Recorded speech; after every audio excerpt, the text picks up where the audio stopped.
publié le chronogramme du processus électoral au Togo. Le parti dirigé par Jean-Pierre Fabre tient également à la reprise du recensement électoral dans la zone numéro 1 pour le respect des articles 44 et 45 du Code électoral. De même, elle exige des poursuites judiciaires contre des auteurs d'inscriptions multiples sur les listes électorales. Ce sont les sujets qui vont retenir notre attention pour les 45 prochaines minutes. Et pour en parler, nous recevons sur notre plateau M. Éric Dupuis. Il est le porte-parole de l'Alliance nationale pour le changement. M. Dupuis, bonjour. Bonjour, M. Dupuis. Alors, merci d'être sur notre plateau pour parler encore une fois à nos auditeurs. C'est avec grand plaisir. Bonjour, madame, bonjour, monsieur, les auditeurs de Nana FM. Alors, les auditeurs de Nana FM, vous avez donc la possibilité d'intervenir dans ce débat sur nos deux numéros, 91 71 ou le 96 61 58 58. Je m'appelle Norbert Djouredi et Stan Teko assure la mise en onde. Une fois encore, merci pour votre fidélité d'écoute. Monsieur Dupuis, merci pour votre disponibilité. Le mois dernier, vous dressez le bilan du dernier redéploiement de votre formation politique depuis les élections communales. Que retenir de ce bilan? Non, nous avons entrepris de faire en sorte que désormais, il y ait au moins une fédération dans chaque commune. Vous savez qu'il y a 117 communes au Togo, donc des communes ne sont pas de la même grandeur. Donc le travail qu'on a entrepris depuis 2019 jusqu'à aujourd'hui, c'est que dans les grandes communes, qu'il y ait 2-3 fédérations, et dans les communes moyennes ou petites, qu'il y ait au moins une fédération. Donc c'est un travail qui est assez important dans la mesure où on a été obligé de scinder certaines fédérations, déplacer certaines fédérations. Vous savez, quand on prend par exemple la fédération Golfe 2, dont je suis le président, on a perdu une partie de notre territoire. Hein. Une partie a été rattachée au Golfe 4, à la commune du Golfe 4, et une autre partie qui a été rattachée à la commune de Golfe 1. Donc il a fallu réajuster la CENI de violer ces lois-là. Monsieur Douadi, votre droit, c'est de voter. En démocratie, le droit principal de toute démocratie, c'est de pouvoir voter, exprimer son vote. On nous dit qu'il faut aller voter, que tous les citoyens doivent voter, et on empêche une partie importante de la population d'aller voter, d'avoir sa carte d'électeur. C'est comme si on vous empêchait aujourd'hui d'avoir votre carte d'identité. C'est pareil. C'est comme si on vous empêchait aujourd'hui d'avoir votre certificat de naissance. C'est comme si on vous empêchait, on vous refusait d'avoir votre certificat de nationalité. C'est un droit absolu. Dans la mesure où, pendant le recensement dans la région maritime, tout le monde a constaté qu'il y avait des centaines et des centaines de personnes qui faisaient encore la queue le jour de la fin de l'inscription sur les listes électorales. Il appartient à la CENI de veiller, de faire en sorte que s'il faut 1 jour, 2 jours, 3 jours après, en plus, pour que tout le monde puisse être satisfait. Et même, le Conseil des ministres avait regretté que tous les Togolais qui attendaient n'aient pas pu s'inscrire. Et la CENI a présenté cette excuse. Qu'est-ce que cela coûte à la CENI de faire en sorte que ces populations puissent se faire recenser? Alors, c'est inadmissible. Je le disais tantôt que la question a déjà été tranchée au cadre permanent de concertation. La question ne peut pas être tranchée. Mais vous étiez au cadre permanent, là c'était au cadre permanent de concertation. Nous avons dit au cadre permanent de dialogue ce que je suis en train de vous dire. Monsieur Mansi Kwame, qui nous représente, a dit la même chose, mais on ne l'a pas écouté, puisque la décision a été déjà prise avant même d'organiser le CPC. Et d'ailleurs, ça, c'est encore l'un des problèmes de CPC. Si on a l'occasion, on en parlera. On met les ordres du jour, mais on a le sentiment que tout a été décidé en amont avec les parlementaires, entre guillemets, dits de l'opposition et le régime. Et voilà, donc les extra-parlementaires ne sont là que pour accepter ou avaler ce qui leur a été préparé. Alors, l'ANC exige également des poursuites judiciaires contre les auteurs d'inscriptions multiples sur les listes électorales. Alors, qui va porter plainte? Est-ce que c'est vous qui allez prendre le devant des choses ou bien vous allez laisser la CENI faire son travail? Non, l'ANC n'a pas exigé qu'une plainte soit déposée contre ces personnes. L'ANC demande quelque chose de très important. C'est qu'il faut que la loi soit respectée et que la CENI applique les textes de loi. La CENI, c'est une institution indépendante, entre guillemets, donc, qui est là pour préparer les élections conformément au code électoral. Conformément au code électoral, pourquoi la CENI ne respecte pas les articles du code électoral? L'article 23 dit ceci: toute personne qui se fait inscrire sous un faux nom, une fausse qualité, ou qui, en se faisant inscrire, a dissimulé une incapacité prévue par la loi, ou qui se fait inscrire frauduleusement sur une liste électorale est puni d'un emprisonnement de 3 mois à 1 an et d'une amende de 100 000 francs à 300 000 francs. Et le deuxième alinéa dit ceci: elle est également radiée d'office des listes électorales pour une période de 3 ans. Vous savez, l'emprisonnement, les amendes et tout ça, c'est pas ça qui nous intéresse. Dans la mesure où vous avez fraudé sciemment, vous avez cherché à voter plusieurs fois, à avoir plusieurs cartes d'électeurs, c'est très grave. Pour la transparence et l'équité du scrutin, ces gens-là doivent être radiés de la liste électorale, au moins pour 3 ans. C'est ce que nous disons. Il faut que la CENI respecte la loi. On a l'impression que le régime que nous combattons n'a pas encore appris que la démocratie, c'est d'abord et avant tout le respect de la Constitution et le respect des lois que nous-mêmes nous sommes donnés. Si certains individus ou certaines institutions se croient autorisés à ne pas respecter la loi, ça ne pourra jamais marcher. Ça s'appelle de la dictature. Ce n'est pas la démocratie. Nous demandons à la CENI de respecter le code électoral parce que toute l'activité que la CENI mène, c'est inscrit dans le code électoral. La CENI ne peut pas décider, bon, moi je ne respecte pas l'article 44 du code électoral, je ne respecte pas l'article 45 du code électoral, je ne respecte pas l'article 46 du code électoral, je ne respecte pas l'article 123 du code électoral. Non, ça ne s'est jamais fait. C'est en se fondant sur ces articles-là que la CENI va montrer qu'elle travaille dans l'intérêt du peuple togolais et non contre le peuple togolais. Alors, vous exigez également, ou bien les échéances électorales arrivent à grands pas, et quand vous voyez un peu l'atmosphère politique, il y a des alliances qui se font un peu partout, des groupes qui se créent. Est-ce que vous allez également, vous aussi, faire alliance avec d'autres partis politiques dans le cadre de ces échéances électorales? Vous savez, M. Jean-Pierre Fabre, le président national de l'ANC, a été pendant de très longues années le chantre des unions, des regroupements dans ce pays, CAP, 2015, CST, il y a de nombreux rassemblements suscités par Jean-Pierre Fabre. Mais les derniers coups que M. Jean-Pierre Fabre a reçus de ses propres amis, et vu que tous ces rassemblements n'ont pas pu nous amener à l'alternance politique telle que nous l'espérons, nous a amené à réfléchir, à faire quelques pas en arrière en disant, bon, si tel est le cas, essayons autre chose.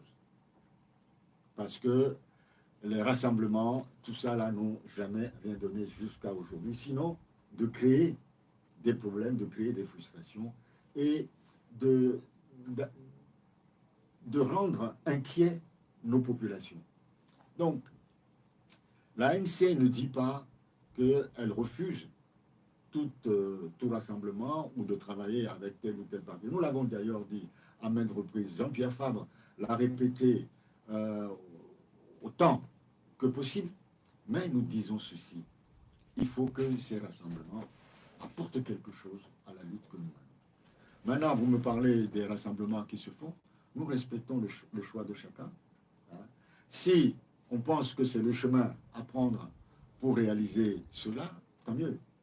Je dis, la dernière fois, je dis sur des antennes locales que, en supposant que vous, M. Douadi, et moi, nous ayons décidé d'aller à Enfoin, que vous choisissiez de passer par Anéro, et moi, par Fougan, ni vous ni moi n'avons tort, ni vous ni moi n'avons raison.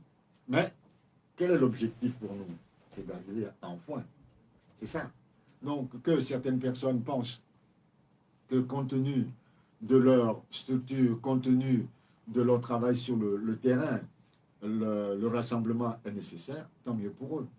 Nous pensons que avant tout rassemblement, il y a un travail de fond de notre parti d'abord. Revoir nos structures, on en a parlé au début de cette émission, nos structures sur le terrain, revoir nos implantations, et tout ça, quand nous aurons terminé, on verra. Et puis, nous avons 2 échéances électorales qui arrivent. Excusez-moi, ce n'est pas à la veille des échéances aussi importantes qu'on se met à créer des unions ou des rassemblements. Parce qu'il faut préparer les populations, il faut travailler dans ce sens pendant quelques temps avant d'arriver là. Alors, je ne critique personne, je ne donne de leçons à personne, et je prie tous nos amis que désormais on ait ce deal-là entre nous et qu'on ne cherche pas à vilipender telle ou telle personne, à donner des leçons à telle ou telle personne. Que certains s'imaginent que le rassemblement est la meilleure voie, tant mieux pour eux. Alors, mais qu'on ne me dise pas, nul, personne ne peut le faire tout seul. Que chacun essaye de le faire, on verra si on peut le faire tout seul ou pas. Alors, avant de donner la possibilité aux auditeurs, dans le cadre de ces séances électorales, les candidatures féminines sont privilégiées au sein de l'ANC. Est-ce que vous aussi, vous allez vous mettre au pas? Non, ça fait, vous savez, à l'ANC, nous avons ce qu'on appelle la DNC. C'est la section d'âme de l'ANC qui a fait partie des organisateurs du meeting de la dernière fois. Elles sont très actives et nous estimons que sur nos listes électorales, il faut qu'il y ait des femmes, des jeunes femmes. C'est très important pour nous. Et donc, lors de notre meeting, lors de nos réunions, nous avons appelé à la candidature des femmes, aussi bien pour les régionales que pour les législatives. Pour les régionales, c'est très important parce que ce sont nos mamans, ce sont nos sœurs qui sont les plus actives dans le pays. Donc, on ne peut pas construire une région de manière équitable et sereine sans l'implication des femmes. La même chose, il faut qu'à l'Assemblée nationale, on ait le sentiment des femmes. Mais avant d'aller plus loin, en parlant des violations des lois, ainsi de suite, nous avons écrit également à la CENI pour demander de nous communiquer le chronogramme. Vous savez, le chronogramme, c'est quoi? C'est le plan d'action. Hein? C'est les étapes à aborder avant les élections. Le code électoral n'en parle pas expressément, mais le code électoral dit dans son article 11 ceci. Sur proposition de la CENI, le Conseil des ministres fixe par décret les dates d'ouverture et de clôture de l'établissement des listes électorales. Donc, ce point-là fait partie du chronogramme. Les conditions et les modalités de la radiation d'office, les dates des élections ainsi que les heures d'ouverture et les fermetures des bureaux de vote en vue de la convocation du corps électoral, les conditions de publication des listes électorales, les conditions d'organisation et de fonctionnement du fichier électoral, les modalités du déroulement et de la campagne électorale. Tout ceci fait partie de ce que nous appelons le chronogramme. Nous venons de terminer le recensement. Nous demandons toujours que le recensement soit repris dans la zone 1, mais Nous n'avons toujours pas le chronogramme. Nous ne savons pas quand est-ce que les élections vont avoir lieu. Nous ne savons pas comment les choses vont se passer. Or, nous sommes des acteurs de ces consultations électorales. Alors, on va faire une petite pause et puis on revient avec les questions et les apports des auditeurs sur nos deux numéros 91 09 71 71 ou le 96 61 58 58. Nous avons le premier auditeur en ligne à FM. Allô? Albert, bonjour. Oui, bonjour Albert. Bonjour. Bonjour, l'invité. Bonjour, monsieur Albert. Oui, ces derniers temps, nous assistons à la demande de renouvellement de la CENI, laquelle a terminé son mandat. J'aimerais savoir la position de l'ANC par rapport à ce sujet. Merci. Merci à vous aussi, Albert. 91 09 71 71 ou le 96 61 58 58. Nous avons notre auditeur en ligne à FM. Allô? Bonjour, monsieur Robert. Monsieur Garo, bonjour. Monsieur Dupuis, bonjour. Bonjour, monsieur Gado. Comment allez-vous? How do you feel? Allô? Oui, allô? Aujourd'hui, c'est vendredi. How do you feel? Fine. Parlez l'anglais un peu. Fine, and you? Ok, thank you, not bad. Bon, j'ai une question. Oui, allez-y. Je crois que l'ANC a écouté la place de la CENI, je crois que c'est en 2019 ou 2017, là. C'est ça qui entraîne tous ces manquements. Et dans l'avenir, est-ce que l'ANC sera quelque chose de cas à la fin du monde? Merci. Merci beaucoup. Alors, il demande, vous avez boycotté votre participation aux travaux de la CENI en 2019, si vous allez encore refaire les mêmes choses. Nous avons notre auditeur en ligne à FM. Allô? Bonjour, Oui, bonjour. Brian. Monsieur Briand, oui, allez-y. Bonjour, monsieur Briand. Je salue notre invité. Briand, Oui, est-ce que vous pouvez vous éloigner un peu de votre poste récepteur, s'il vous plaît? c'est bon. Oui, ça peut aller. Alors, je rappelle à M. le problème au niveau du ressentiment, le ressentiment général de la population de la Bistade a été erroné. Parce que quand nous prenons les effectifs déjà donnés par la CENI, on remarque que l'État risque de se dire qu'il a fait une erreur au niveau de ce ressentiment. Parce que ce ressentiment-là a été mal fait. Mais les gens ignorent ce côté-là. Bon, moi, je suis dans le domaine de ce que c'est. La population du Togo actuellement, les 8 millions qu'on nous a donnés là, et la population togolaise dépasse largement les 8 millions. Donc, on doit voir ce côté. Maintenant, la question, monsieur Elkidou, vous avez une mairie que vous gérez. Est-ce que vous avez fait la demande au niveau de la CENI pour au moins avoir, vous devez plaider cette chose-là pour qu'on installe au moins dans chaque mairie les agents recensés pour qu'au moins on puisse recenser ceux-là qui effectivement n'ont pas été recensés. Deuxième question. Monsieur Elkidou, ce qui me fait mal un peu au niveau de l'ANC, c'est que l'ANC croit que l'électorat de son électorat est immuable. Non. Si vous jugez effectivement que faire alliance avec les autres, ça ne peut plus marcher. Bon, moi, je pense que c'est une erreur. Vous devez tout faire pour avoir les vrais politiciens. Il y en a ceux qui ont presque la même vision que vous. Monsieur Eric Dupuis, l'ANC avec cette partie-là vont former, je ne dis pas une alliance, mais au moins une liste commune pour combattre le pouvoir en place. Parce que, quoi qu'on dit, vous détenez encore ce flambeau-là qui peut encore émerger pour que le changement arrive. Donc, je vous invite à tout faire pour avoir au moins une liste commune avec d'autres partis qui sont au moins corrects sur ce plan. Merci beaucoup à M. Briand. 91 09 71 71 dans l'FM. Allô? Allô, bonjour. Pélé, bonjour. Bonjour. Oui. Bonjour, monsieur Pelé. Ok, je voudrais monsieur Dupuis. Moi, ce que je voulais demander seulement à la CENI, nous avons le service de communication qui est déjà pris. Qu'est-ce que vous dites? Parce que le programme dont vous parlez là, c'est une obligation pour la population, pour les partis politiques, de s'assurer, de savoir. Monsieur Pélé, bizarrement, il est parti. Nous avons notre auditeur en FM. Allô? Oui, allô? Master Dido Gomé, bonjour. Bonjour, monsieur Dupuis. Bonjour, monsieur. Nous avons au Togo certaines bizarreries. Nous avons CPC, CENI, Code électoral. Je voulais demander à M. Dupuis quelle est la gradation de ces institutions. Le Code électoral, normalement, donne toutes les directives à prendre. Donc la CENI n'avait qu'à suivre le Code électoral pour faire son travail. La CPC, moi, son utilité, je ne le vois pas.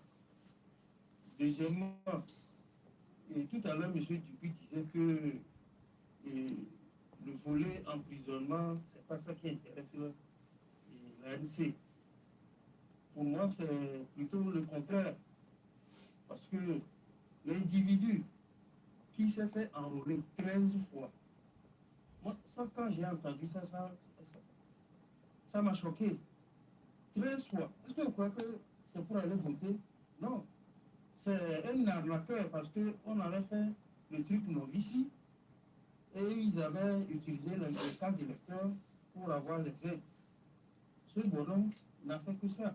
Donc, dire que l'emprisonnement n'est pas important pour l'ANC, je pense qu'il faut tenir compte parce que des irresponsables comme ça, il faut la police et le tribunal pour les assagir. Merci, bonne journée. Merci et bonne journée à vous aussi. On prend l'avant-dernier auditeur. Nana Femalo. Bonjour. Madame Messi, bonjour. Madame Messi, bonjour. Voilà.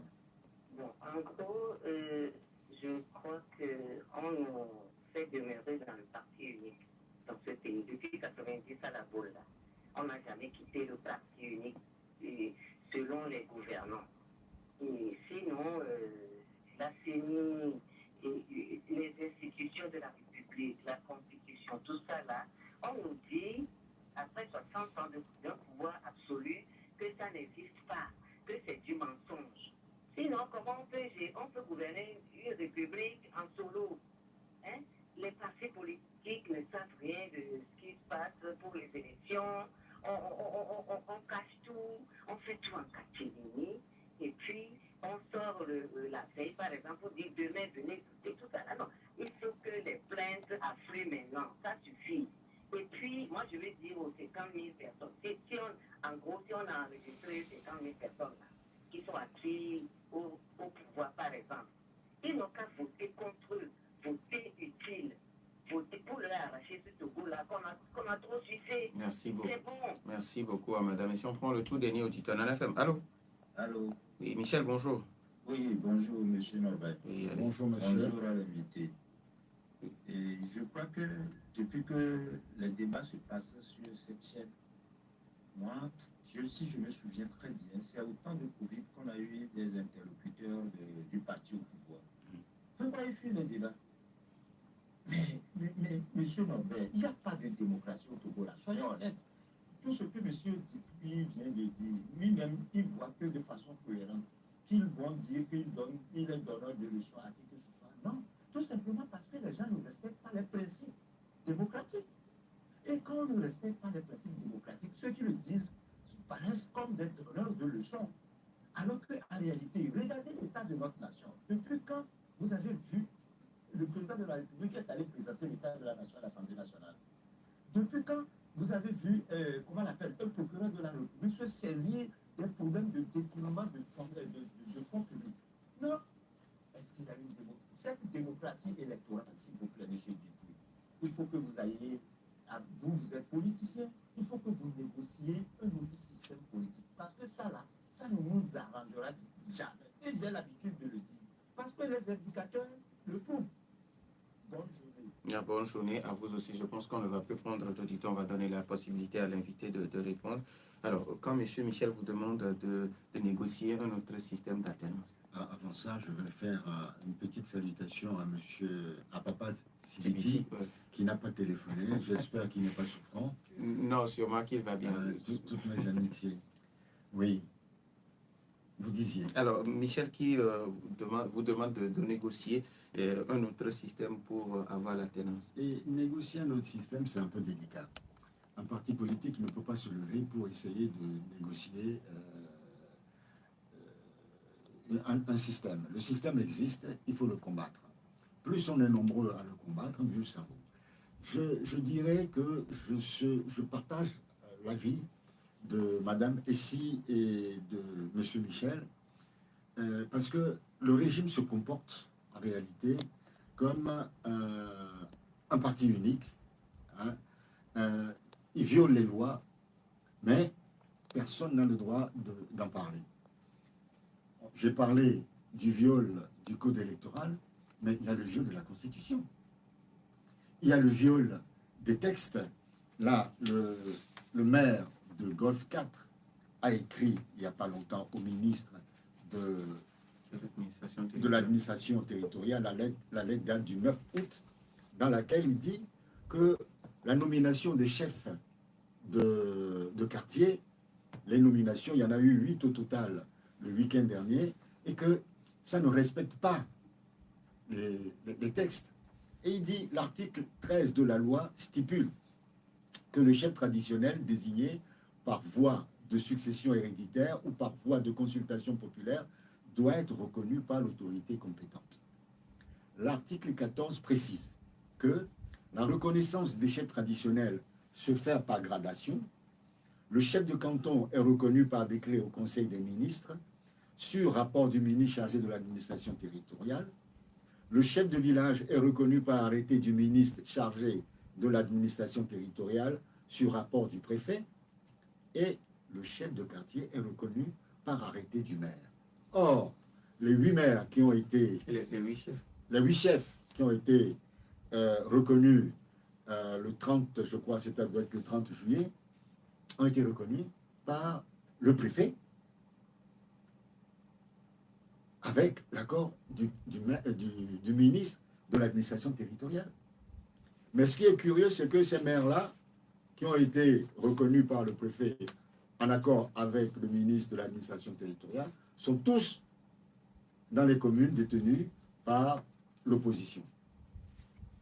Or, quand on regarde bien, avant, quand il y avait comment on appelle, la délégation spéciale, c'est les présidents de délégation spéciale qui reconnaissaient les chefs de quartier.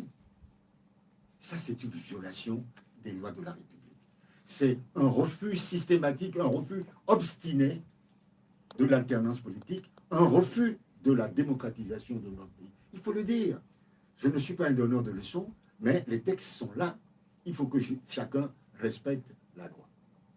C'est tout. Maintenant, la prison ou pas, pour ceux qui enfreignent la loi, notamment en ce qui concerne le recensement, l'inscription à plusieurs reprises, je dis, ça ne me plaît pas, moi, en tant que responsable politique, de souhaiter qu'on emprisonne des citoyens. Déjà, nos prisons regorgent de personnes. Je lisais encore que ces personnes sont en danger. Les prisons sont remplies de gens, il n'y a même plus de place, et que c'est très difficile de vivre en prison. Je ne peux pas souhaiter la prison à un concitoyen. Mais si un concitoyen commet un crime, il faut le punir, il faut appliquer la loi. Si la CENI juge utile d'appliquer la loi, c'est ce que nous souhaitons, de les faire emprisonner ou les amendes, je dis, mais aussi, et pour nous important, c'est de les radier de la liste électorale. Pourquoi? Parce que on me parle de novicie, peut-être, mais moi ce que je retiens, c'est que celui qui a 2 ou 3 cartes aujourd'hui, on lui raye 2, 3 les cartes supplémentaires, mais il reste une avec laquelle il peut continuer à voter lors des prochaines élections, ainsi que lors des élections de 2025, parce qu'il y a 2 échéances en 2025, les locales et la présidentielle. Mais ce que j'ajoute, c'est que ces personnes, on ne leur a pas retiré les cartes. Ces personnes restent toujours en possession de leurs cartes. Que vont-ils en faire en réalité? C'est une question que je pose. Il faut que la CENI nous réponde. Voilà, c'est en gros ce que je pense de ces 2 interventions. Alors, Mas Dadido Gomitoujo qui vous demande CPC, CENI, cadre électoral, la gradation de ces institutions. Non, il n'y a pas de gradation. Si on doit faire une gradation, d'abord, c'est la loi. hein, le code électoral est au-dessus de la CENI et au-dessus du CPC. La CENI est une institution. Le code électoral n'est pas une institution, c'est une loi. C'est une loi de la République togolaise que tout le monde doit respecter, y compris la CENI. La CENI est une institution dite indépendante chargée d'organiser les élections dans notre pays. Et maintenant, le CPC est issu d'un accord suite à un dialogue que nous avons eu avec le gouvernement. Et le CPC est censé régler les petits problèmes qui s'imposent, soit sur le plan social ou économique, soit sur le plan électoral. Mais je disais tout à l'heure que les discussions au sein du CPC ne nous donnent pas satisfaction, puisque toujours à l'image de ce qui se passe au Togo, il y a le régime, avec ses amis qui sont supposés être l'opposition parlementaire, et puis il y a une petite minorité de 2-3 personnes qui sont de l'opposition extra-parlementaire. Donc, dans le CPC, on ne vote pas, mais c'est toujours la voix de la majorité qui importe. Monsieur Briand, qui pense que nous avons tout ce problème parce que le recensement général de la population a été erroné et qu'aujourd'hui la population togolaise dépasse les 8 millions dont on parle. Il n'a pas tort. Il n'a pas tort. D'ailleurs, dans une analyse que M. Manti Kwame avait faite lors d'une de ses interventions sur une ligne de vos radios, il avait fait la même analyse, et c'est vrai. Mais ce n'est pas parce que le recensement des populations et de l'habitat a été biaisé, que c'est mal fait, que le recensement électoral doit suivre. Là où le bas blesse, là où la CENI résonne sans explication valable, c'est que la CENI dit nous avons atteint X% de la population, c'est les normes, c'est le standard international. Oui, M. Briand a raison. Si la CENI dit que le niveau de recensement que nous avons atteint par rapport au recensement des populations et de l'habitat et qu'on a atteint le standard, c'est faux, puisque M. Briand dit que ces chiffres sont totalement erronés. Mais j'ajouterai, les standards internationaux n'ont pas à être pris en compte dans le recensement. La loi dit dans son article 44 que tout citoyen en âge de voter doit pouvoir s'inscrire sans aucune entrave et que nul ne peut empêcher un citoyen de s'inscrire. Ce qui aurait été bien, et d'ailleurs, je pense que c'est ce que la CENI a voulu éviter, si on avait permis à tous les citoyens qui sont demandeurs de s'inscrire, on va peut-être voir au Togo qu'il y a autant d'électeurs potentiels que de population. Ça veut dire que, d'une part, on a minoré les populations togolaises, et d'autre part, on n'en a pas parlé, mais, et d'autre part, comme cela s'est vu dans d'autres régions, on a fait voter des enfants, des mineurs, et on a fait voter des étrangers. Alors, si vous prenez les mineurs, si vous prenez les étrangers, plus ceux qui devraient normalement se faire en relais, vous verrez qu'on dépassera même la population togolaise, si, peut-être. Alors, il nous reste pratiquement 5 minutes, on va y aller rapidement.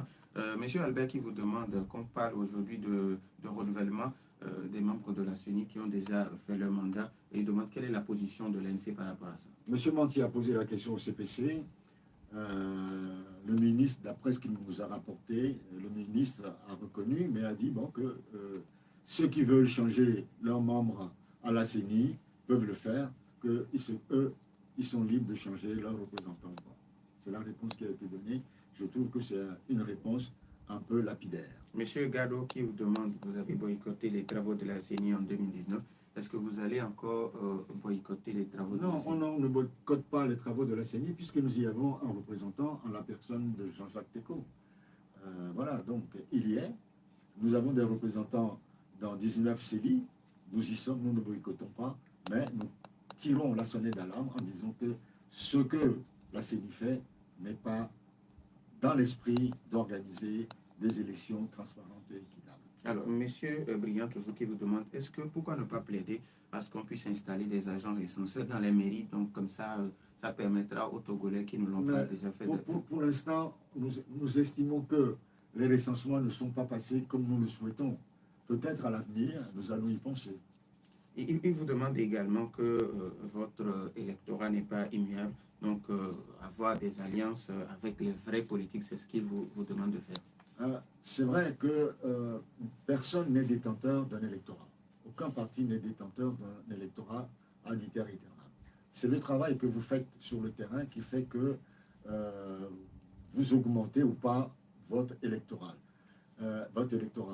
Donc, je ne pense pas que ce soit nécessairement l'alliance qui amène à avoir un électorat important. Si chaque parti travaille sérieusement sur le terrain et que chaque parti de l'opposition extra-parlementaire aujourd'hui arrive à avoir un électorat important, ça sera bien. Ça veut dire qu'au lendemain des législatives ou des régionales, on aura de nombreux élus de l'opposition.